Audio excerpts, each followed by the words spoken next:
गांसोनि दरथिंसेनि होरबादि नोंनि लाइमोन सोलेरा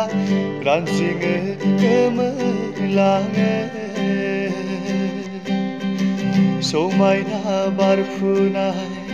बिबारनि समा नोंनि लाइमोन सोलेरा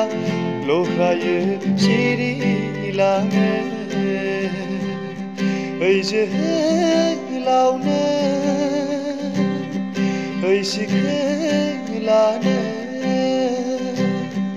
ओइ जोहोलावनो ओइ सिखोलानो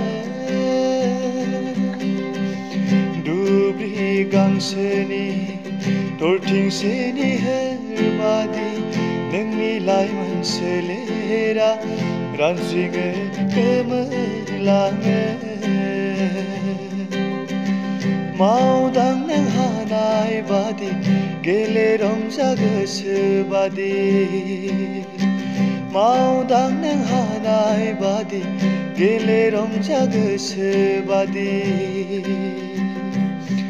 नाथाय गोसोखां नोंहा दङ सोरजिगिरि दुब्रि गांसोनि दरथिंसेनि होरबादि नोंनि लाइमोन सोलेरा रानज्रिङो गोमोरलाङो